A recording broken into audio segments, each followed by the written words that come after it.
Vai me apresentar? Vou apresentar. Tá bom. Para quem não conhece, é o nosso professor Roberto Baldino, né? Ele vai ministrar a palestra de epistemologia da matemática, né? E acho que se vocês não gostassem, os muros estariam aqui, né? A gente está aqui especialmente para isso. Quem não ia gostar já não está mesmo, né? Vamos ver.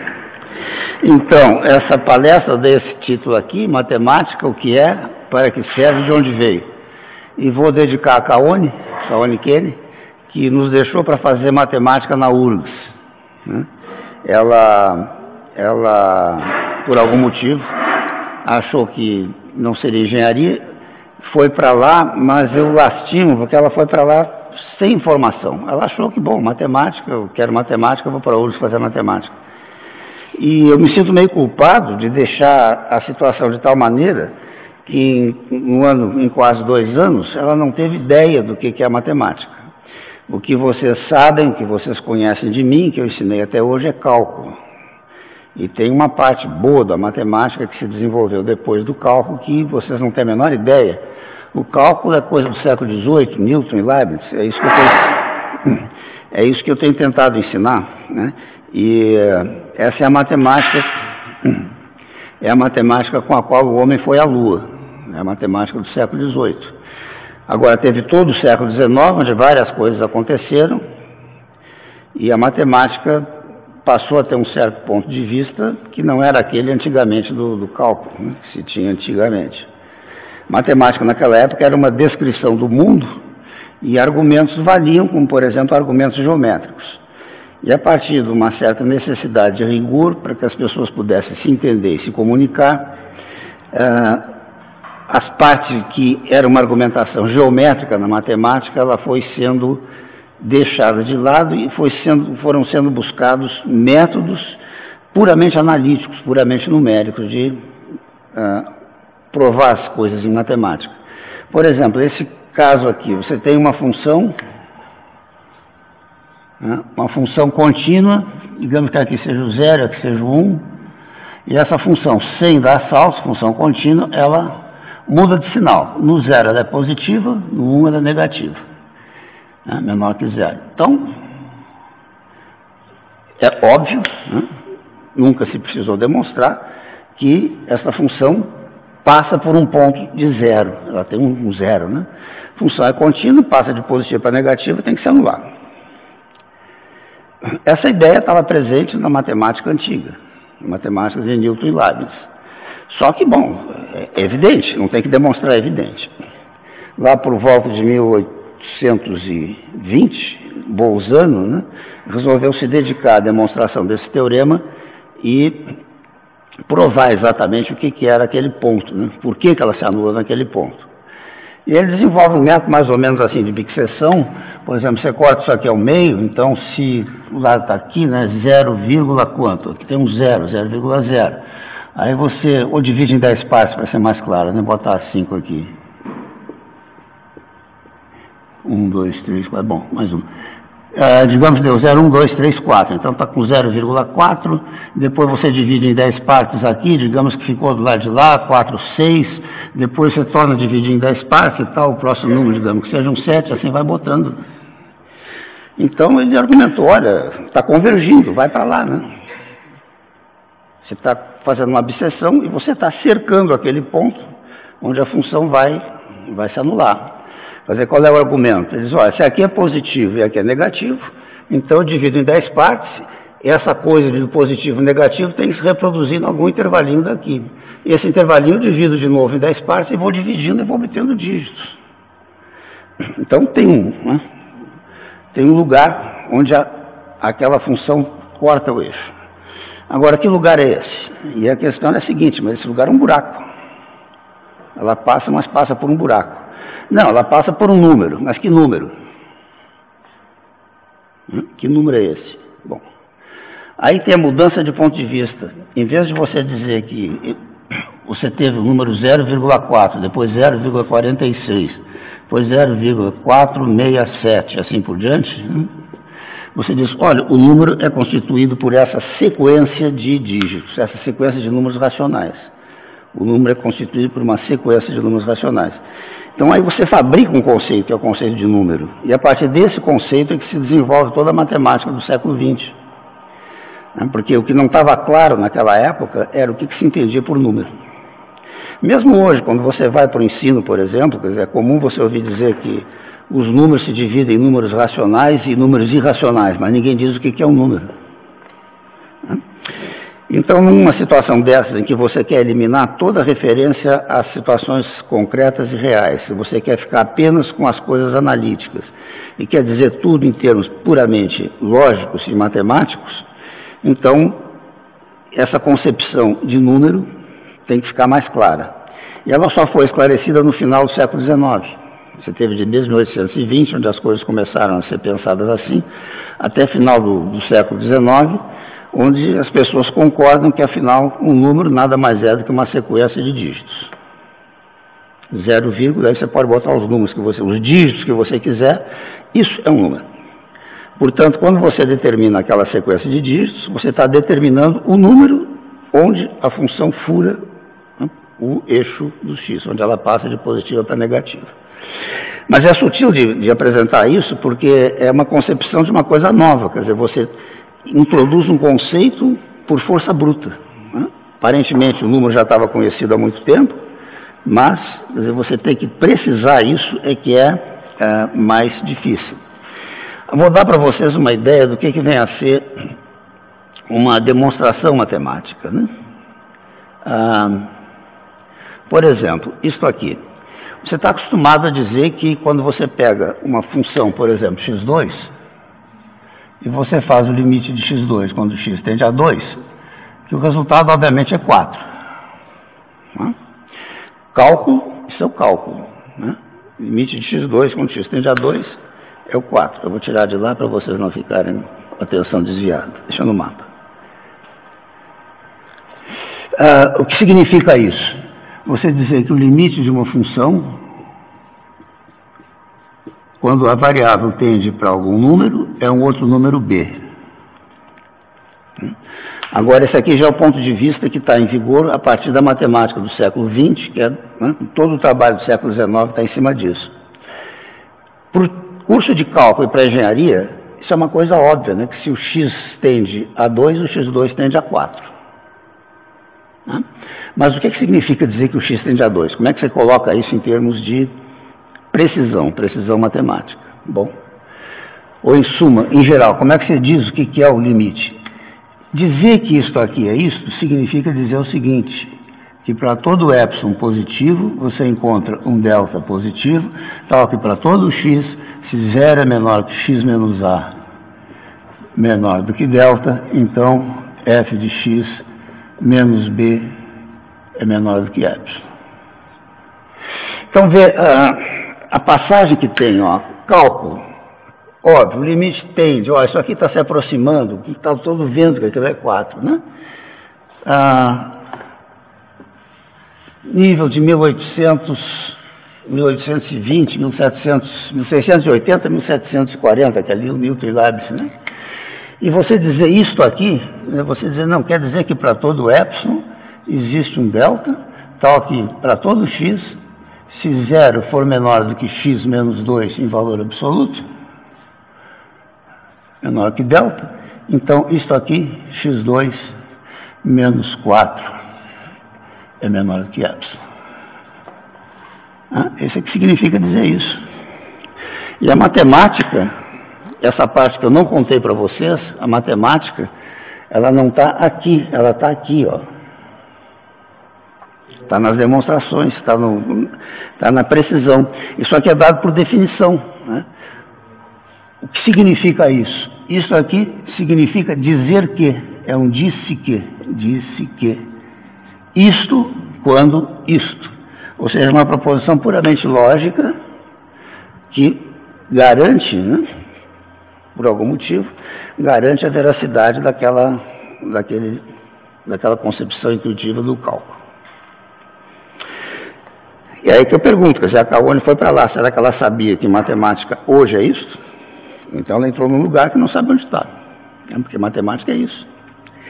Eu botei a demonstração aí, não sei se eu vou ter tempo de seguir ela toda, para vocês terem uma ideia de como é que se faz uma coisa simples e evidente, o trabalho que dá para demonstrar. Você diz, o limite de f é b, né? É isso que está escrito lá, se para todo epsilon existe um delta, tal, né? Qual é a intuição sobre isso? A intuição é a seguinte, ó. Você tem uma função, né? Está aqui o a e está aqui o b. Então, quando é que eu digo que à medida que o x tende para a, o f de x tende para b? É evidente que tende, não. A função aqui está contínua. Se o x vai se aproximando do a, o f de x vai se aproximar do b. Nível de cálculo, isso é cálculo. Agora, nível de análise, qual é? Qualquer controle que eu estabeleça aqui de um tamanho epsilon, eu posso satisfazer este controle desde que eu controle a variável a menos de um delta. E aí todo x que for controlado por delta terá um f de x controlado por epsilon. Essa é a ideia de limite, apresentada em termos precisos. E os teoremas são demonstrados assim, quer dizer, você tem uma proposição como essa aqui que é imediata, você diz, olha, se o limite de uma função é b, quando x tende a a, se eu multiplicar essa função por um número c, 2, 3, 4, eu vou ter um limite que é c vezes b. Bom, tem que demonstrar. Não basta dizer, é evidente. Não basta dizer que é evidente. A coisa mais óbvia, um automóvel com velocidade zero, para vocês, obviamente, não se mexe, fica parado. Velocidade é zero. Né? Isso, em matemática, levou um século para ser decidido e demonstrado, que isso é verdade matematicamente, com a matemática do século XX, não com a matemática do século XVIII. Né? Então, é nesse sentido que tem essa novidade, né? Essa novidade na matemática. Repara uma coisa, o que quer dizer? Você tem que provar que, se esse aqui é verdade, isso aqui também é verdade. Então, você tem uma hipótese e tem uma tese. Você vai declarar variáveis reais positivas, epsilon e delta, vai declarar um x variável real, e vai dizer, eu quero saber se, quando o x tende a a, o f de x, o c vezes f de x tende a c vezes b. Você traduz essa pergunta nessa aqui, será que para todo epsilon, etc, etc. Aí você vem trabalhando com os quantificadores. Uma delas, que é a generalização universal. Se eu tenho que demonstrar uma proposição para todo epsilon, o que eu faço? Eu pego um epsilon genérico qualquer e mostro para ele. E a lógica me diz, isso que você demonstrou para esse epsilon vale para todos. Porque você não exigiu nenhuma coisa especial sobre epsilon barra. Então você usa aí uma regra de inferência, que é a generalização universal. E aí você tem as outras regras que vão aparecendo ao longo da demonstração, não vale a pena a gente cobrir isso tudo, né? Só passar mais um. Você tem, por exemplo, uma situação onde você tira da hipótese, isso aqui é a hipótese traduzida, a pergunta que foi feita foi essa, né? Agora, será que para todo x acontece isso? Bom, seja um x barra, aí você pergunta, você chega no fim. Mas você tem passagens, que são passagens estritamente lógicas, que você tem que seguir. E essa é a matemática atual. E quem vai fazer matemática hoje está se comprometendo com essa maneira de pensar.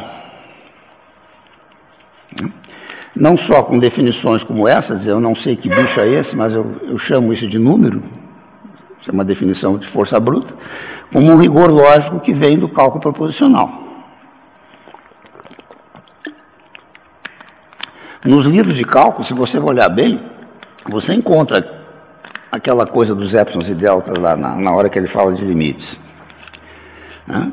Eles tentam fazer uma trivialização dessa matemática atual. Eles tentam colocar a coisa de jeito que esses épsilons e deltas se tornem palatáveis e digeríveis pelos calouros, o que não consegue nunca, não tem como. É uma proposição com 3 quantificadores, tem que trabalhar com os 3. Para todo existe para todo. A negação disso o que é? Existe, né? O para todo existe um tal que para todo outro existe um outro tal que não acontece. Logicamente é complicado. Então, o que se faz? Trabalho com cálculo até vocês formarem uma base, terem maturidade e eventualmente vocês, né, irem decidir se querem ou não fazer matemática, mas pelo menos vocês sabem o que é. Há na matemática essa vontade de certeza, essa vontade de obter alguma coisa exata, né? Alguma coisa que não seja desmanchada por um advogado com uma prova muito hábil. Tem que ser uma coisa, como eu faço quando corrijo o trabalho de vocês. Olha, está aqui, o critério foi esse, aqui está certo, aqui está errado. Quer dizer, a matemática tem essa tendência. Olha aqui. Mas quando você exagera nessa tendência, você quer chegar a certezas na matemática, você cai numa coisa muito complicada, que é a possibilidade de haver paradoxos. Por quê? Você está querendo que a certeza fique de responsabilidade dos significantes. Você quer colocar frases e proposições de tal maneira que nada mais possa deslizar, nenhum significado possa ser desmentido. Aí você cai nisso aqui, ó. Nada há de estranho que uma bibliografia que relaciona publicações matemáticas inclua edições anteriores de si mesma. Você tem um catálogo, tem alguns catálogos em casa, que fazem relação das publicações mais recentes, enfim, de matemática, ou de educação matemática, ou de qualquer coisa, né? E, bom, essa bibliografia diz, ó, trabalho tal, a tal hora, trabalho tal, de fulano, tal, editora tal, ano tal, uma lista de livros, né? Nada impede que nessa bibliografia apareça, num determinado lugar, ó, edição anterior dessa bibliografia foi pela editora tal, agora mudou até lá, né? O mesmo livro catalogado lá. Nada estranho, né? Que você possa ter uma bibliografia onde apareça uma versão anterior dela. Tudo bem? Bom, se pode aparecer uma versão anterior dela, também pode aparecer a própria versão atual. Relaciona os livros matemáticos, relaciona os catálogos que houve de matemática e coloca lá também, olha, este catálogo está publicado na editora tal, este catálogo. Ou seja, tem um livro que, numa certa página, se refere a si mesmo. Pode, não? Nada demais, não é estranho. É um pouco estranho, mas não muito. É um pouco estranho, mas não impossível que essa bibliografia inclua a sua versão atual. Normalmente não a inclui, e as que inclui são exceções. As que não incluem são as chamadas normais. Então você tem catálogos, né? Uns incluem a si mesmos, outros não. Já viram onde é que eu quero chegar? Não. Vamos ver isso. Considere então uma bibliografia que registre todas as bibliografias normais. Você tem um catálogo e lá estão todos os livros, os catálogos de livros, onde não há referência a si mesmo. Todas as normais, né? Nenhum deles se refere a si mesmo. Aí a pergunta é essa, será que esse B, essa bibliografia, é uma exceção ou é normal? Então vamos seguir o caminho. Se B é normal, B é uma daquelas As, não é? Pois o que é o B? Ela registrou aquelas As que eram normais. Se B é normal, B é uma delas. Mas B é a bibliografia de todas as As. Então, em algum lugar, B deve ter se registrado a si própria. Porque se ela é uma das As, e ela é normal, ela é uma das As, e ela está registrando todas as As, então ela tem que se registrar a si própria. Então ela é exceção, não é normal, é exceção. Chegaram lá? Não. Vamos dar um tempinho para vocês digerirem isso. B registra as normais. Muito bem. Suponhamos que B seja normal. Bom, então ela tem que registrar a si mesma, porque ela tem que registrar as normais, ela é normal, tem que aparecer. Então não pode ser normal. Está se autorregistrando, é exceção. Fechou o loop? Agora, supõe que B seja exceção. Se B é exceção, ele não é um dos As. Mas B só registra normais. Então, B não pode registrar B. Ele só registra normal, ele é uma exceção, ele não pode se registrar. Mas se ele não se registra, ele não é exceção, é normal.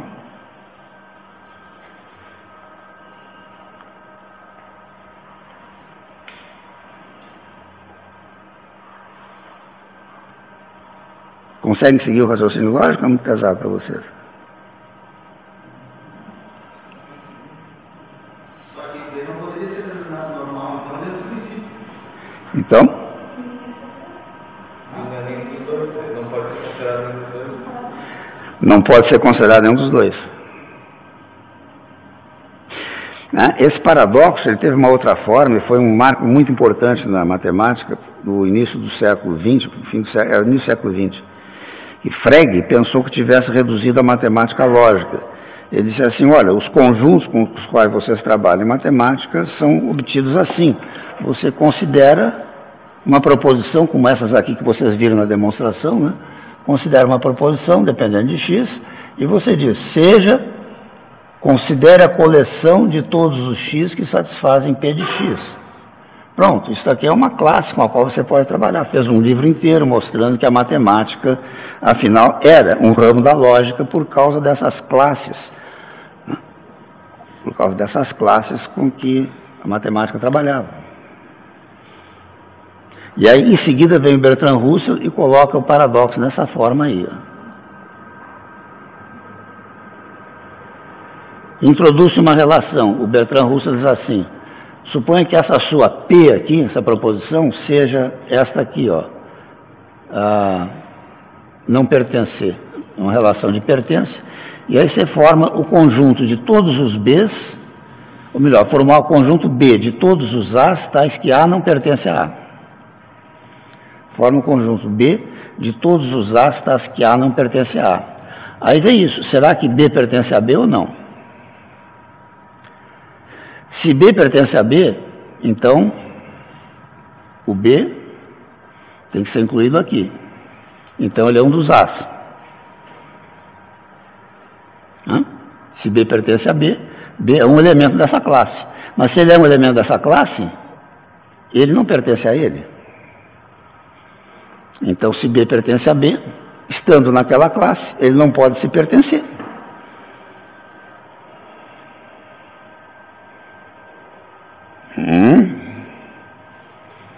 E é que ensina lógica para vocês.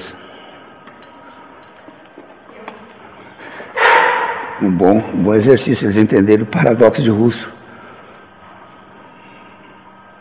Inclusive aquela primeira de aula. Pai, desculpa, a minha surdez eu não consigo te ouvir. Aquela última frase, que ele falar do barbeiro,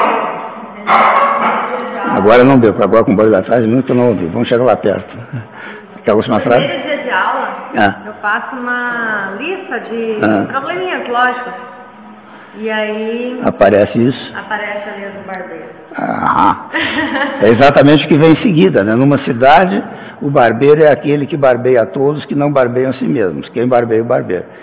Bom, são coisas interessantes. Ela apareceu nessa forma nua e crua, do paradoxo de Russell, e o Frege faz na introdução do livro, ele diz que, no prefácio, né, ele diz que nada mais triste do que depois de ver a obra toda acabada, ela desabar completamente, ou seja, a matemática não se reduziu à lógica. E aí o que acontece? Paradoxos, né? Quanto mais você tenta afirmar certezas matemáticas e reduzir a matemática a um significante e reduzir a proposições, e dizer do que você está falando, e dar as definições, o que eu estou chamando de número, estou chamando de número uma sequência de dígitos, o que eu estou dizendo que é um limite, eu estou dizendo que é um limite, a proposição, que para todo eto existe um delta, que tá. Quanto mais você faz isso, mais certeza você tem, e mais próximo do paradoxo você chega. Aí, o que tem aqui? Significantes que se autorrepresentam, né? Você chega ao caso em que o significante possa se representar. E aí você chega próximo do paradoxo. E em 1931, 33, Gödel, né, provou o seguinte, que mesmo dentro da aritmética, você ficando só dentro dos números, você não está livre de encontrar paradoxos. Então, toda certeza que a matemática produz, ela fica com a possibilidade de ser abalada a qualquer momento por um paradoxo. E que saída, então, as pessoas dão? Coloca hipóteses para que o paradoxo não ocorra. Não posso falar que uma classe pertence a si mesma, proíbe. Só pode falar que uma classe pertence a outra pertence a outra, mas nunca a si mesma. Saída do Bertrand Russell, teoria dos tipos. Outro diz, não, você só pode botar uma proposição dessa se previamente você já determinou uma classe. Então, enfim, tem várias saídas, são as teorias de conjuntos. Mas aí o que eu digo? A matemática passa a ser, a partir daí, final do século XIX, início do século XX, e durante todo o século XX e até hoje, uma convenção de linguagem. A matemática não é mais do que uma convenção de linguagem. A matemática não se vale do fato óbvio que se uma função muda de sinal, ela se anula por ser contínua. Ela risca esse tipo de exame do mundo e se baseia apenas em proposições e em definições. E nesse basear-se em proposições e definições, ela paga o preço das certezas que ela produz de não estar livre de paradoxos. Quer dizer que, num certo sentido, eu sou culpado de ter escondido isso da Caone, né? Porque eu trabalhei sempre com matemática de Newton e Leibniz, os infinitésimos, né? Isso aqui não foi dito, né? Os significantes, quando acontece isso aí, o A pertencer ao A, o B pertencer a B, a gente diz que o significante está se autorrepresentando. E você tem esses exemplos interessantes aí que o Lacan dá. Tenho 3 irmãos, João, Antônio e eu. Tenho 3 irmãos, João, Antônio e eu. Ou seja, o eu que conta se incluiu entre os contados. Pá, curto-circuito. É daí que nasce o paradoxo do barbeiro. O que o Gödel fez quando disse que nem a aritmética está livre? Ele traduziu o paradoxo do barbeiro em termos numéricos. No fundo foi isso que ele fez. Ele mostrou que o paradoxo do barbeiro pode ser enunciado em termos de aritmética.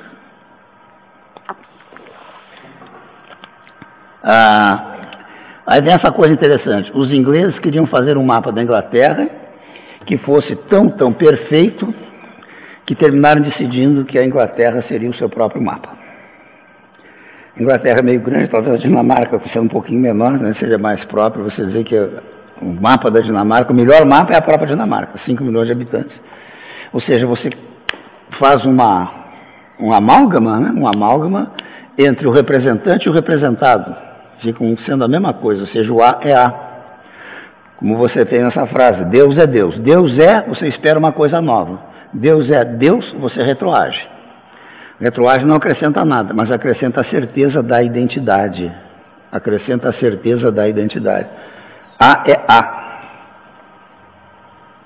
A gente está chegando perto agora de dizer o que é a matemática. Quer dizer, é alguma coisa, alguma atividade humana, onde a certeza é buscada, onde se tenta reduzir as certezas a significantes e a proposições, e onde você vive assombrado por paradoxos. Diz o Lacan, o que nós buscamos no ensino da matemática, no fundo, que eu sempre busco com vocês, né, é que o sujeito, no caso vocês, se representem através da identidade, que vocês tenham fé na identidade. E esse aqui é o caso do paradigma, né, que me aconteceu, fiquei pensando nisso aí. A gente pergunta para a pessoa, aquele problema da escada encostada na parede, né? O que você chamou de X? X é a distância entre o pé da escada e a parede. E qual é a distância entre o pé da escada e a parede? Não sei. Não é X. Percebe? Esse esforço que eu digo para você se representar pela identidade, você diz, a identidade, o X é isto, então isto é o X. Porque se A é A, é a mesma coisa, se A é B, B é A, é a mesma coisa. A identidade tem que ser o significante mestre das representações de vocês perante a matemática. Isso eu tento ensinar. Você se representar preferencialmente pela identidade. Repara mais aquilo. Agora, a identificação ao significante, alguma coisa, é condição prévia, porque se você diz, isto é isso, mas daqui a pouco não é mais, e é muito comum entre vocês, né, quando eu ensino para vocês, Uma hora você chama de x a distância do pé da escada da parede, daqui a pouco o x vira outra coisa, porque aí precisa de não sei o que, então é x, aí o x é x. E eu coloco nessa forma emblemática, como você perguntar ao sujeito, como é que você se chama? Eu me chamo mais ou menos Roberto, de vez em quando me chamo Roberto. Você não se prende ao significante, e se não se prende ao significante, muito menos vai se prender ao significante da identidade, para se representar preferencialmente pelo significante da identidade. Então, o que diz lá? A certeza matemática não é absoluta. Você vai dizer, então a matemática... Não, ela não é absoluta. Essa certeza que eu quero que vocês aprendam é uma certeza social. Eu quero que vocês reconheçam que 1 mais 1 dá 2. Mas que 1 mais 1 dá 2 não é universal, não é um fato que Deus deu. 1 mais 1 dá 2 porque você vive nessa sociedade hoje no século XXI. E aqui vale. 1 mais 1, de fato, aqui são 2. Enquanto essa sociedade existir, 1 mais 1 vai continuar a ser 2, seja qual for o paradoxo que em que a matemática venha a incorrer. Você não vai mais abalar a certeza de que 1 e 1 é 2. Né? Mas veja como é que essa certeza foi construída. Um pato mais uma jiboia não dá 2, dá uma jiboia só, dá 1. 1 mais 1 dá 1. Em outra sociedade. Um pai mais uma mãe? Não, são 3, é a família. Não tem como pensar no pai e na mãe se não pensar no filho. Um peixe briga mais um peixe briga, não dá nada, se matam. Aí você tem que dizer, não, mas não é disso que eu estou falando, eu estou falando claro que você está falando dessa sociedade. Você tem que explicar do que você está falando para poder dizer que 1 mais 1 são 2.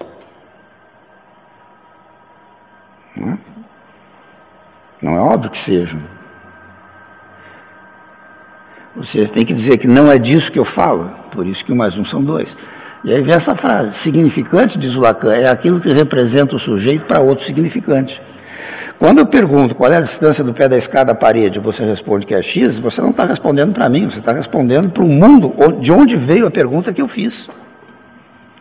Porque eu sou um representante de alguma coisa, que é um professor de matemática, uma universidade, que está fazendo aquela pergunta. Você não está respondendo para uma pessoa, você está respondendo para significantes, você está respondendo para o outro em abstrato, para o outro social. Por isso que o Lacan diz, significante é aquilo que representa o sujeito para outro significante. No caso, né, a representação que o professor faz desses significantes. Diz mais ainda, o significante pode representar tudo exceto a si mesmo. E é preciso romper com esse postulado básico para que o discurso matemático se inaugure. De todo Lacan eu pinço isso aí, que eu acho que é o fundamental para nós no momento. O significante pode representar tudo exceto a si mesmo. E você tem que romper com esse discurso, com esse postulado, e dizer, não, A é A. O A está representado por A. Este A que eu represento, ele representa por A. A é A, a identidade. Para então você poder dizer, bom, está aí a matemática. Então aí os paradoxos que estão sempre assombrando os matemáticos. O matemático é um sujeito que vive assombrado pelos paradoxos. Vê se tem mais alguma coisa. A matemática é a representação do sujeito pelo significante de identidade. Essa é a definição que eu dou de matemática. Matemática é isso aí. Essa representação preferencial pela identidade, com tudo que ela implica. Por isso que eu digo, a Kaone foi para lá sem saber que matemática é isso, ela quer matemática, mas e agora? A matemática é o domínio da linguagem, regido pela identidade A igual a A, e assombrado pelo fantasma da contradição, Gödel, 1931. Mesmo a aritmética não está livre de paradoxos. E a partir do século XX, a matemática passou a evitar os paradoxos por meio de convenções de linguagem. Disse que, da definição, disse que o limite de A é B, disse que o limite de F é B, C, papapá. E revogam-se as disposições em contrário. Quem não aceitar que as coisas são assim, não vai entrar no mundo dos matemáticos. Você não vai dizer, não, professor, mas eu acho que aqui nesse caso, tudo bem, tem essas proposições lógicas aí, mas eu acho que aqui, esse limite aqui, talvez... Ou se você aceitou as premissas, de que um pato mais uma jiboia são 2, e não um só, se você aceitou essa premissa, você está comprometido com todo o resto. Você entrou pela porta da matemática, pela identidade. E daí não pode mais sair. Então, quer dizer, o que é matemática? Para mim, é isso aí. Matemática é essa questão. Você obter representações do sujeito através do significante da identidade. Para que serve e de onde veio. Talvez a gente possa discutir um pouco, depois eu passo para o resto, se sobrar tempo. Se não sobrar tempo, também não precisa fazer exposição até o fim. Né? Uma aplicação real, por exemplo, um paradoxo dá certo. Como é que é? Um paradoxo ele dá certo, uma aplicação real dele. Aplicação real? Sim, a aplicação real do paradoxo de Russell foi esse. Desmontou a tentativa de Frege de reduzir a matemática à lógica. Ele pensou que tivesse escrito que todas as proposições matemáticas seriam continuações das proposições lógicas. A proposição de lógica convive perfeitamente com a proposição x não pertence a x. E, no entanto, essa proposição introduzida nas classes lógicas leva à contradição. E essa contradição matemática estava dentro da matemática. Essa é a aplicação mais prática que você pode fazer do paradoxo. É mostrar que a matemática, que na matemática, se você não tomar cuidado com a linguagem, com o que você está convencionando dizer, você pode facilmente incorrer em paradoxo. Essa é a aplicação que eu vejo. Porque fora disso, para que serve o paradoxo de Russell? Para Fabrício ensinar lógica, tudo bem, fazer vocês pensarem e tal, mas a aplicação dentro do mundo que a gente vive, o que aconteceu? O cálculo eu uso, né? Foi mesmo o bloco que me quer dizer que está ensinando o avião pensando por uma equação. Agora, se, por exemplo, eu não vou usar o paradoxo para algo prático, assim, por que eu tenho que acreditar nele e incluir ele dentro da matemática? Pelo seguinte, vá que de repente você resolva seguir a Kawane para a URGS. Aí o prático é, olha, cuidado, tem um paradoxo. Aí você está sabendo. Repare, se eu vou fazer matemática. Sim, mas o que é isso que você vai fazer? É isso aí. É com isso que você vai lidar. Você vai tratar de evitar que o paradoxo apareça durante toda a vida. Você vai ter que se pautar por regras de demonstração, onde você não vai poder evocar uma medida. Olha, espera aqui, vamos ver o infinitésimo, faz um zoom aqui, né? Bota um zoom do CorelDRAW, amplia 4.000 vezes, tá vendo o infinitésimo ali, o dx? Isso não vale. Um instrumento para matemática, isso aí não tem menor valor. Você vai usar ele praticamente para isso. Quer dizer, eu tenho que informar você de que tem isso. Esse é o uso prático que se faz do paradoxo. Como aluno de engenharia, numa semana acadêmica, você foi informado disso. Agora você vai dizer, eu não quero nem saber disso, eu quero fazer minhas contas e tocar minha vida para adiante. Óbvio, claro, continua na engenharia. A matemática do século XVIII serve perfeitamente para você. Paradoxo é do fim do século XIX, no século XX. Não precisa. O homem foi à lua com matemática do século XVIII. A matemática do século XX ajudou alguma coisa na matemática do século XVIII? Tudo. Ela é exatamente a matemática do século XVIII, mais as certezas do cálculo proposicional. O que é a análise? A análise é apenas dizer o seguinte, olha, isso que você está dizendo do cálculo, vale em tais e tais circunstâncias. Em tais e tais hipóteses, você pode afirmar que a velocidade do carro sendo zero, o carro não se mexe. Mas tem condições para isso ser verdadeiro. E quais são as condições? Aí tem a demonstração e a definição de número real, do que é para você, né? Uma função que sobe depois dessa, passa por um máximo. Sim, mas e aí? Que máximo? Não, eu estou vendo. Vendo não, onde é que está o escrito? O que é análise? Análise é uma fundamentação do cálculo. O que é a matemática do século XX? É uma fundamentação do cálculo informada pelo fato de que paradoxos poderão ocorrer e que, portanto, cada passo que se dá tem que se dar com cuidado para não introduzir paradoxos, né?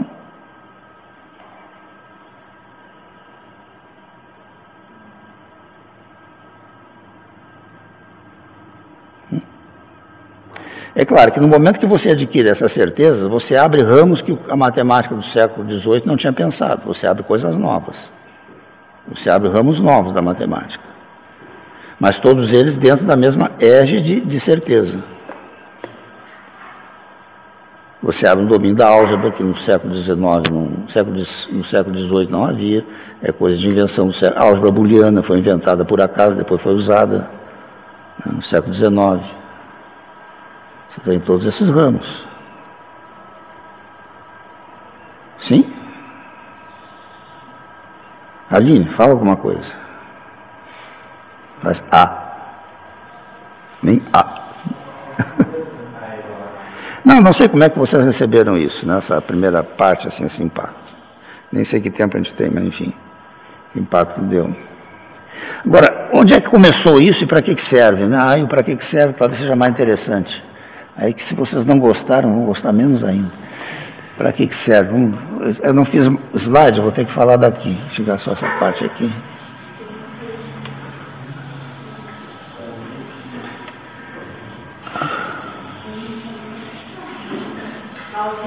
Hein?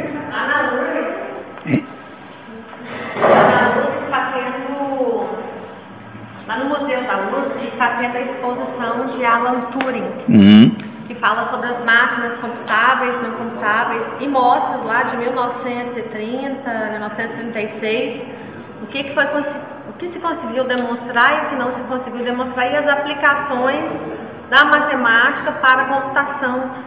Então, é bem interessante porque ele fala justamente sobre os matemáticos. Até fui com uns alunos na semana passada para assistir uma palestra que falava sobre computabilidade, os números, o que a gente conseguia computar ou não, baseado no que a gente conseguiria comprovar matematicamente e outras não, né? E essa foi uma palestra bem rica, bem interessante, e a exposição que está tendo vai até o início do ano que vem. Gostaria que todos fossem, porque tá ouvindo lá, Martim? Tem muita coisa na matemática que ali vocês vão perceber que tem, que é apresentado durante toda a exposição, mas também com computação. Então fala de Alan Turing, que é o pai da computação, né? Na realidade, fala um pouco sobre a álgebra booleana, fala sobre leis, é bem interessante. Vocês darem uma olhada, porque mostra o que se conseguiu demonstrar e o que não se conseguiu fazer as demonstrações. Mostra sobre o aspecto matemático também, além do aspecto computacional. Aí, quando ela fala do aspecto matemático, eles estão se referindo lá, é o aspecto aí da certeza, você demonstrar dentro dessas características de rigor da matemática. Não é dizer, eu fiz umas contas e deu isso. Não basta, você tem que ver a axiomática da coisa, que premissas... Demonstrações de 1000 páginas, né? Que demonstram... Exatamente. E tem inclusive aquela interface que alguns duvidam, não aceitam, né? Por exemplo, o teorema das 4 cores, que dado qualquer mapa, você pode colorir o mapa usando sempre no máximo 4 cores, né? Ó. Aí não sei quantas tem, mas qualquer mapa poderia ser, em princípio, colorido com não mais do que 4 cores. Isso foi demonstrado em 1977, 76, eu acho. Mas usaram naquele tempo acho que milhares de horas de computador daquela época. E aí dizem, não, isso aí não é uma demonstração matemática, não é aceitável na matemática, é uma discussão aí filosófica. O axioma da escolha, por exemplo, se você tiver muitos conjuntos, uma infinidade de conjuntos, todos eles não vazios, será que você pode formar um novo conjunto pegando um elemento de cada um? Matemática aceita, pode. Pega um elemento de cada um, está aqui um conjunto. Isso é um axioma. Ou você aceita isso como axioma ou rejeita isso como axioma. E você tem duas matemáticas independentes. Demonstrações matemáticas que aceitam esse axioma não são válidas para aquele ramo da matemática que rejeita esse axioma da escolha. Né? Normalmente, 99% da matemática de hoje reconhece que o axioma da escolha é muito bom, natural. Mas por que reconhece que é muito bom, é natural e usa? Não é porque no mundo foi comprovado, que é uma coisa infinita. Você está falando de uma infinidade de conjuntos, não vai comprovar isso nunca. É porque se não for verdade, se você adotar outro ramo, 80% dos resultados interessantes em matemática são jogados fora. Carreiras inteiras têm que ser modificadas. Então é mais conveniente para todo mundo dizer, não, se tiver uma infinidade de conjuntos, eu posso pegar um elemento de cada um e com isso formar um novo conjunto. Por quê? Porque a matemática é convenção de linguagem, adota-se a convenção de que é possível e pronto. E se você quiser, vou mais ainda, quer dizer, a matemática é uma ideologia em estado cristalino, in vitro, quer dizer, a própria certeza ideológica colocada dentro da bureta. Você está olhando, você pega contra a luz e olha, está aqui a ideologia própria, a ideologia em si, a ideologia, a certeza matemática, a ideologia cristalina, transparente. Tem outras formas de ideologia, como por exemplo, sei lá, nazismo, fascismo, cristianismo, comunismo, sei lá, tem muitas ideologias, né? Sim? Vamos dar uma olhadinha nisso aqui. Essa garrafa aqui, né? 1945, fala. 1945, o que aconteceu em 1945? Vocês não eram projeto ainda, mas o que aconteceu? Duas coisas importantes. Fim da guerra, fim da Segunda Guerra. 8 de abril de 45, rendição da Alemanha, 6 de setembro, a Hiroshima, depois Nagasaki. Terminou a guerra como? O Brasil com divisas internacionais, tinha acumulado divisas durante a guerra, bem. E 46 e 47, onde é que foram as divisas brasileiras? Foram dispersadas comprando matéria plástica, uma grande novidade do pós-guerra. Os camelôs vendiam pences de matéria plástica na Avenida Rio Branco do Rio de Janeiro, e com pouco tempo as divisas brasileiras se foram importando novos carros e matéria plástica. Matéria plástica aqui, né? Era caro, matéria plástica se vendia por um preço muito bom, era novidade. Hoje um pence de matéria plástica está sendo vendido por R$5 talvez, naquela época, o equivalente, né? Não seria menos que isso. Agora o que? Hoje, como é que é isso aqui? Hoje você fabrica isso aqui com uma máquina, eu não conheço, mas provavelmente extremamente automatizada, né? E saem garrafas assim aos milhares. Quantas mil garrafas sairá de uma máquina dessas por hora? Não sei, né? Quer dizer, naquele tempo você fabricava uma garrafa ou um pente por, sei lá, 40 centavos, vendia por R$5. Olha a taxa de lucro que você tinha vendendo um pente. Agora hoje, o que você bota? Conta o que você paga para o empregado, o que paga pela máquina, amortização, juro bancário, conta tudo. Qual é o lucro em cima desta garrafa? Ela foi produzida por, sei lá, 1 centavo e vai ser vendida por 1,001. Taxa de lucro mínima. Então como é que pode? Se a taxa de lucro cai, como é que você compensa isso? Você compensa isso com um grande aumento de produção. Você produz aos milhares. Então a massa total de lucro se mantém e até cresce. Mas o lucro por unidade daquilo que você fabrica e vende, isso aí decai. Quer dizer, as mercadorias, elas sofrem dessa tal de tendência de decrescimento da taxa de lucro, que obriga você a estar sempre procurando novos mercados, novos investimentos, aumento de produção. Quando não tem mais novos mercados, como por exemplo saturaram-se as colônias no fim do século XIX e do século XX, não tinha mais o que colonizar, né? Você teve crise de falta de mercado, você tem que inventar mercado novo. Você tem que fazer a população chinesa consumir para ter mercado, e aí tem toda uma necessidade de geração do mercado para consumir os produtos. Bom, até aqui vamos, né? Até aqui nada, nenhuma ofensa, nenhuma heresia. Bom, o que está escrito lá? As mercadorias têm que ter valor de uso e valor de troca. O valor de uso, o que é? Bom, se não fabricar uma coisa que não serve para nada, não vai vender. Agora você fabrica e ela serve. Então, em cima disso aqui tem um trabalho. Esse é o valor de troca. Qual é o trabalho que foi posto aqui? O último trabalho foi do operador que ligou e desligou a máquina para só produzir, né? O cara que levou aquela matéria-prima reciclada que veio dos coletores de lixo e botou na máquina para refabricar a garrafa. Mas é um trabalho que foi posto na garrafa. Quer dizer, a garrafa é a soma de todo o trabalho humano que foi posto nela. Esse é o valor. E é isso aí que vai dar o preço, afinal. Ninguém trabalha de graça. Né?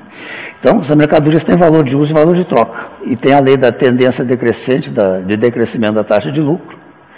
E, naturalmente, a corrida pela eficiência, porque se você bota, um cara está fabricando a garrafa de uma certa maneira, com uma taxa de lucro, o outro investe num capital, pega no banco e arranja uma máquina muito maior, que fabrica aquelas garrafas em muito menos tempo, com menos trabalho humano, pelo menos o trabalho final, né? Ele vai ter mais lucro, né? Quer dizer, ele vai ter que ser vendido por um preço que é o preço médio, até aquele outro ou se atualizar e comprar uma máquina parecida ou sair fora do mercado, né? Mas ele tem que competir, tem que haver uma competição, que um sai na frente e o outro vai atrás. Então você está correndo por uma corrida pela eficiência. E aí tem uma coisa muito interessante. Por que vocês estão fazendo um curso de engenharia? Vocês podiam estar trabalhando hoje em outro lugar. Vocês estão aqui, hoje não é aula, né? Mas se fosse aula, para os meus alunos porque hoje é hora de cálculo numérico. De cálculo numérico eu estou cobrando presença. Então, por exemplo, o Kleber está aqui participando de uma atividade reconhecida pela universidade, num horário em que ele não poderá estar no outro lugar, porque se ele estiver no outro lugar, leva a falta. Né? Martin também, as pessoas que estão fazendo mestre numérico estão na hora da aula, estão dentro de uma instituição. Estando dentro dessa instituição, a instituição dá a garantia de que ele não está trabalhando noutra coisa nesta hora. Ele não está sendo remunerado por outra atividade, ele está aqui. O que é isso? Força de trabalho que não está sendo vendida. Ele deixou, durante esta hora de aula, ele deixou de vender a sua força de trabalho para ficar aqui. O que é essa força de trabalho? É dele, ninguém rouba. Por mais que assalte e migalhe, né? Ninguém rouba essa força de trabalho que é dele, é propriedade dele. Ele pode optar por vir aqui ou dizer, não quero mais universidade, eu vou fazer outra coisa, eu vou me empregar e vou começar a trabalhar. Mas é uma opção dele. O que é isso? Quando você diz, olha, eu tenho 10 mil reais, o que eu vou fazer? Vou gastar, conseguir economizar 10 mil reais, vou gastar. Não vou gastar, eu vou investir, vou deixar no banco rendendo juros. Ou vou entrar num negócio, eu ajudo um sujeito a comprar pipoca, ele vende pipoca, depois me paga com os 11 mil daqui a 2, 3 meses, sei lá. Você pode pegar, gastar ou investir. Se você investe, você põe em consignação o seu capital, não pode mexer. Você registrou uma firma, qual é o capital da firma? É um imóvel urbano com tais dimensões em tal lugar. Você não pode vender esse imóvel porque ele é da firma, está registrado. Tem que fechar a firma para poder vender o imóvel. É capital consignado, está em consignação. Estando em consignação, com aquela garantia, você pode se lançar num empreendimento de produção. Você pode pegar, pedir um empréstimo bancário, jogar esse empréstimo numa compra e venda de alguma coisa e produzir outra. Força de trabalho. Essa mercadoria é força de trabalho. Vocês estão fazendo a mesma coisa. Vocês estão deixando de trabalhar para investir em algo que é de vocês. Podiam estar vendendo nessa hora, não estão vendendo a mercadoria. Está guardada. Não pode vender. A instituição está aí para garantir que você, estando matriculada, durante essas horas você está em aula.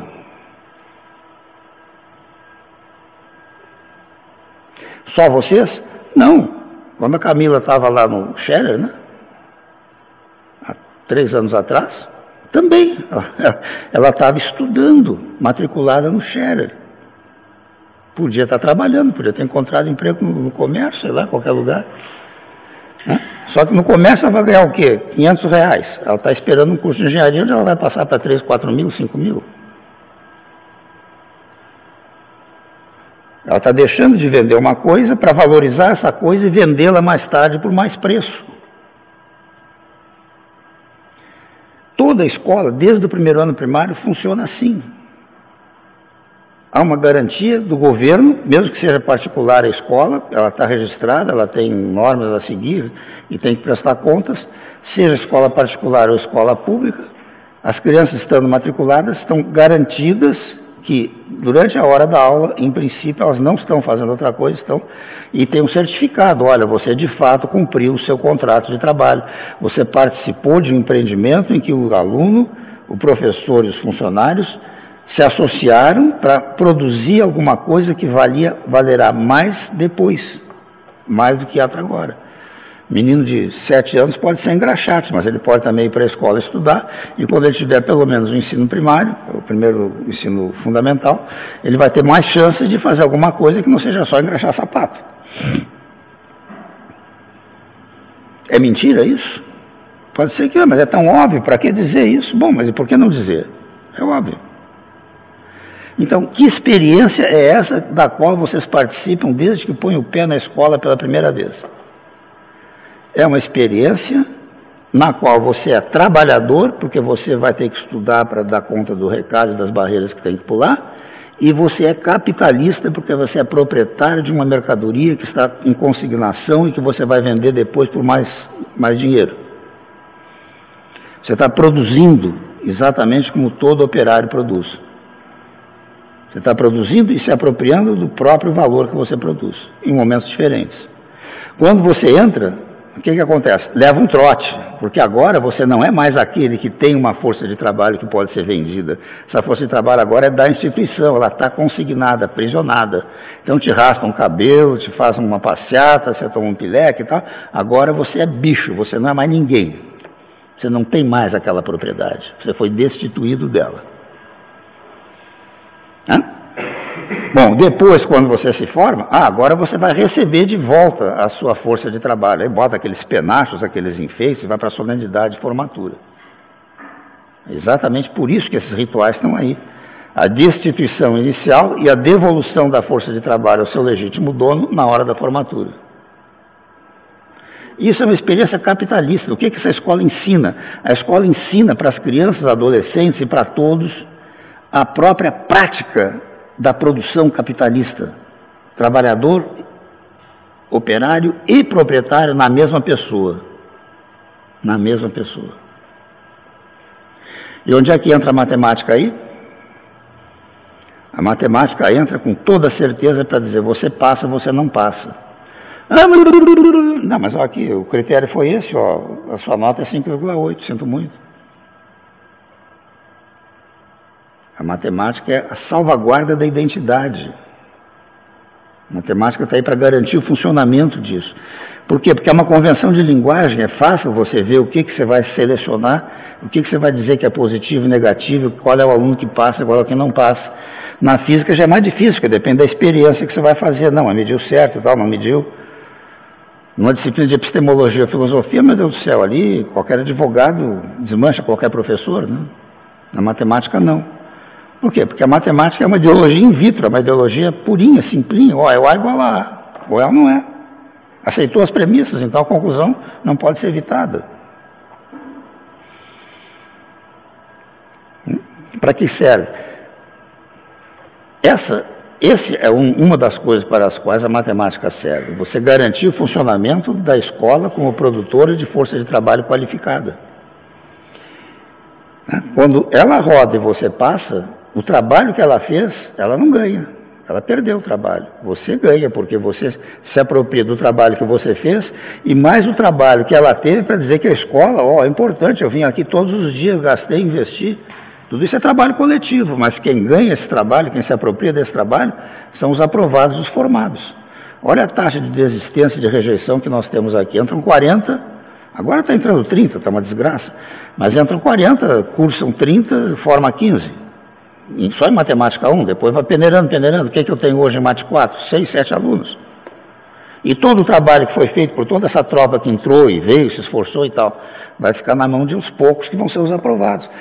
O diploma da UEGS vale, porque, ó, quanta gente desistiu, esses aqui são os bons. Na URGS é mais ainda, na URGS eles não dão colher de chá. Bota lá a matéria no quadro, faz a prova e sinto muito. 500 investiram, 200 passaram, os 300, tchau. Tenta de novo. Isso chama-se apropriação do trabalho alheio. A escola está ensinando vocês uma prática capitalista em que vocês exercem a apropriação do trabalho do colega do lado. Agora, se não tem mais reprovação, todo mundo passa. Bom, você não vai se apropriar do trabalho do colega do lado. Mas, olha, toda essa gente que trabalhou para entrar na escola, e só você está aqui. Quantos colegas você tinha que não estão aqui, não estão em universidade nenhuma? Pega no share toda a lista dos seus colegas dos últimos anos. A Tânia pega os vizinhos dela. Quantos foram para a universidade? Quantos se graduaram? Todos eles passaram pela escola, trabalharam. Pô, as mães levavam, voltavam da escola com as crianças. Ó, a escola é importante, está aqui, dei banho no filho, botei lá, comprei caderno. A escola é importante. Valoriza essa experiência. E ela vai sendo aproveitada e capitalizada por aquele pessoal que vai conseguindo passar pela peneira e vai para graduação, pós-graduação, doutorado, vai ser conferencista do FMI, né? Vai passar para... Né? Esse é o funcionamento da... Agora, isso é o que a matemática faz. Onde é que ela começou? Ela começou aonde? Vocês dirão que a matemática começou? Todo mundo sabe a resposta. Começou aonde? Na Grécia. A matemática começou na Grécia, claro. Mas por que ela começou na Grécia? Essa aqui é a... Por que a matemática começou na Grécia? Começou aqui, né? Começou nesse lugarzinho aqui. Quando? Pitágoras, século 6, 7 a.C. O que tinha aí, 6, 7 a.C.? Pouco antes, o que tinha? Aquelas histórias que se contam na mitologia grega, né? Guerreiros de capacetes de bronze reluzentes, né? Espadas e tal. Guerra. Não. O problema aí não foi a guerra, aí que tá, a gente tem essa ilusão de que foi a guerra, não foi. O ferro começou a ser introduzido por volta de 1200, 1100 a.C. E, você imagina então, guerra, guerreiros de ferro lutaram contra os guerreiros de bronze e os derrotaram. Isto não aconteceu. Isso não aconteceu. Levou 300 anos para o ferro se disseminar pelo mar Mediterrâneo. O que aconteceu? 3 coisas importantes. Primeiro, arados passaram a ser construídos com ferro, em vez de bronze, um arado muito mais leve. Um boi já dava para puxar, antes precisava 3, 4. Rodas. As rodas eram de madeira maciça, pesadas, as rodas da idade do bronze. Uma cinta de ferro ao redor, você pôde fazer roda vazada, rodas como tem hoje as carroças que a gente conhece. Você bota a roda, você dilata aquela cinta, bota ela ali, ela aperta, passa, tem uma roda 1000 vezes mais leve, muito mais leve. E aí, grampos e parafusos ou pregos para você construir barcos que antes não podia. Você pregava tanto chumbo, tanto cobre, quanto tanto bronze que você botava lá, o barco afundava. Eram barcos a remo, os gregos usavam barcos de 3 remos. E, bom, esses 3 elementos, talvez entre outros, mas eu acho que principalmente esses 3, revolucionaram o modo de produção. O modo de produção tipo Egito, que era centralizado em grandes palácios, que controlava a sociedade, chamada sociedade de irrigação, idade do bronze, uma sociedade muito forte que havia aqui na ilha de Creta, ó, um pedacinho aqui, né? Egito está mais embaixo.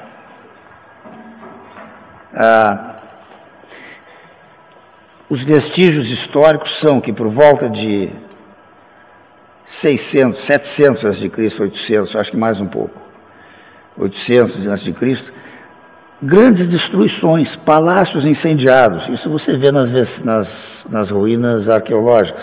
Palácios foram incendiados, não se sabe por quê. Agora, junta 2 e 2, vamos fazer 4. Revolucionou o modo de produção.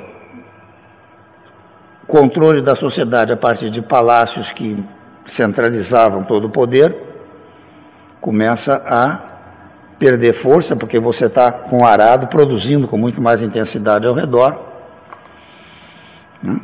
E essa estrutura social tinha que ser modificada. E qual foi a modificação interessante? A seguinte, ó.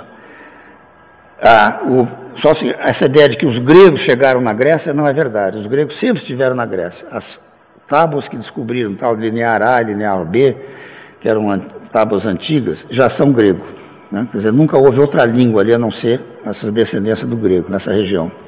Era grego. Mas então como é que era isso? Aí tem um livro muito interessante, que é do Fustel de Coulanges, que é descrito em 1850, mais ou menos, não tem nada de marxismo, porque, né, anterior ao Marx, né, e ele conta como era a vida nas cidades antigas, especialmente na Grécia. Tudo era ritualizado. Vai plantar? Bom, então tem os rituais de plantação. Então o chefe da família saía à frente, percorriam todo o campo, faziam todas as rezas que precisavam e plantavam. Rituais de colheita, idem. Fogo sagrado. Na entrada de todas as casas tinha uma lamparina acesa com fogo sagrado, queimado com madeiras especiais. Se aquilo se apagasse, era uma desgraça para a família. O patriarca comandava a família toda. Bom, chega o ferro, modifica os modos de produção, fica mais fácil passar o arado. Passa o arado, o solo varre água abaixo. Aquilo ali hoje é deserto praticamente. Plantar um pessegueiro lá na Grécia, você tem que cavocar, procurar terra para botar o pessegueiro para plantar no meio das pedras. Esgota o solo. Bom, a família começa a ter problemas, começa a passar fome. O que acontece? O mais velho não podia sair de casa, porque se ele saísse de casa acabava a família. Ele tinha que ser o primogênito, ele tinha que herdar, ele herdava tudo. Era o mais velho. Então quem vai sair para defender a comida? O mais moço. O que ele vai fazer? Ele vai comerciar. Ele pega barco, ele pega dinheiro emprestado, o crédito bancário nasceu nessa época, ele pega dinheiro emprestado e vai comerciar azeite e vai trocar, vai fazer trocas com outros lugares, como o Egito, por exemplo, e aquela região lá dos fenícios, enfim, onde hoje é Israel. E ele volta rico, e encontra o irmão pobre em casa cuidando do fogo sagrado. Aí como é que fica? Como é que você resolve a luta de classes se ela está dentro da família? Como é que você resolve a luta de classe se ela está dentro da família? Precisa conversar, meu amigo, precisa botar a ágora onde todos vão se expor e vão apresentar suas ideias. Precisa sofisticar isso, precisa filosofia. Precisa você garantir que as coisas são assim como tem que ser. E aí vem a matemática com a identidade. Por uma necessidade de manter uma sociedade coesa, quando o normal seria que as famílias se despedaçassem, porque os irmãos mais novos eram os verdadeiros, tinham o poder, enquanto que o irmão mais velho era o legítimo dono e representante. Então, nessa conjuntura muito específica da história, você tem o crédito bancário, você tem a formação dos teoremas, Pitágoras e Tales, começa a se ter a visão da representação do sujeito através da identidade. É insofismável que, aí vem, já em 200 a.C., 300 a.C., em Alexandria, você tem o Euclides que bota tudo isso aí num arcabouço geométrico e faz uma demonstração. É o livro que até hoje só foi superado pela Bíblia, em venda, os elementos de Euclides. Até pouco tempo ela tinha sido o livro com mais edições e o maior número de exemplares circulando. E essa história, quer dizer, a matemática nasceu aí como garantia de uma identidade que era preciso e era necessária para manter coesa uma sociedade, para ela não se despedaçar em luta fratricida. E isso vem até hoje. Agora, essa função da matemática como guardiã da identidade, ela se mantém através da Idade Média, e é de novo ressuscitada agora com mais ênfase no século XX, princípio do século XX, onde então essa identidade, essa garantia para a identidade chega no apogeu, e nesse apogeu você encontra o paradoxo. E aí você tem uma certeza que é sempre uma certeza entre aspas. Então você diz, eu não quero engenharia, eu quero matemática, pelo amor de Deus, tudo bem, vá, mas saiba o que você está indo. Por isso que eu dedico a exposição à CAUNE. Para que serve o paradoxo? É para você não fazer bobagem. Está alertado. Que aí vai, mas vai informado. O matemático, você vai encontrar um meio nos matemáticos, que é um meio de quê? Na física você faz um programa, bota dinheiro do CNPq, traz um cara de fora, você constrói um programa. Na matemática você faz a mesma coisa, 3 ou 4 matemáticos, pum, discutem, brigam e não sai nada. Não é assim? A matemática nunca se afina, a matemática está sempre em disputa entre um e outro. Por quê? Porque não adianta se agarrar à mesa e dizer que isso aqui é de pau, que isso aqui é... Não adianta, a matemática é só aqui. É uma abstração de linguagem, é uma convenção de linguagem. Matemática é um jogo de significantes. Você está jogando com significantes para produzir coisas novas e não cair em contradição. É só isso. Essa é a questão. Acho que eu consegui dar o recado, não sei em quanto tempo, mas dei. Eu acho que passei, era 1h30, 12h30. 3. Está no tempo ainda? É isso, né? O que eu tinha que dizer era isso. Consegui dizer tudo de um jeito ou do outro. Essencialmente é isso aí.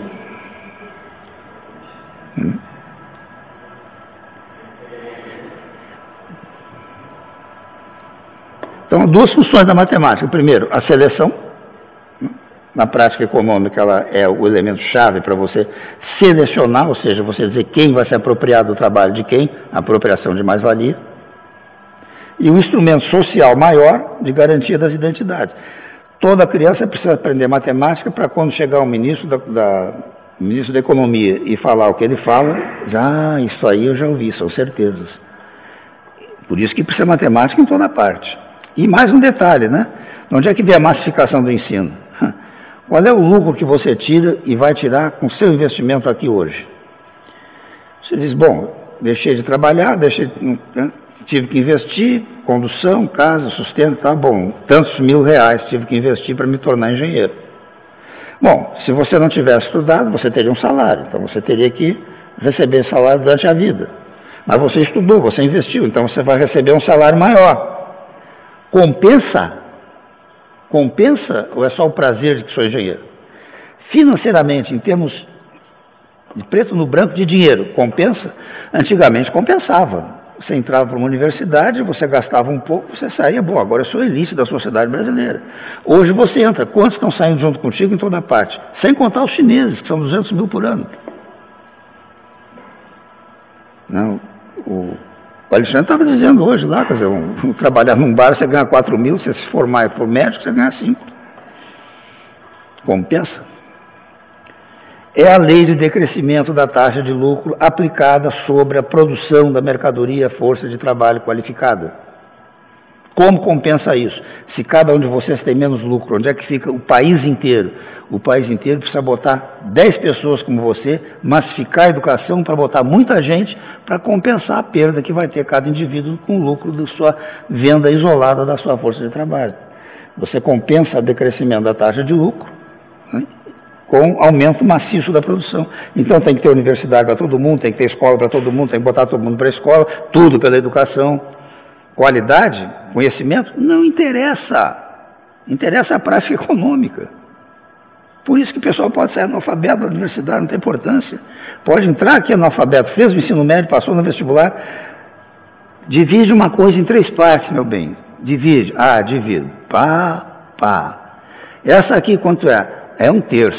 E essa outra? É 1/5. 1/5? É. E é maior? É maior que 1/3.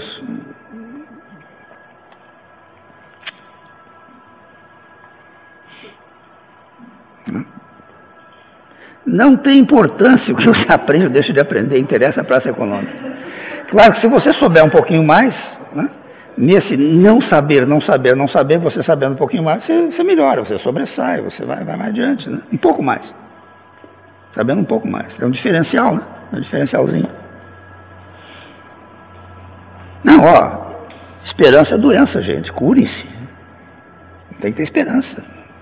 O que está acontecendo com o Ergs? Está sendo extinto.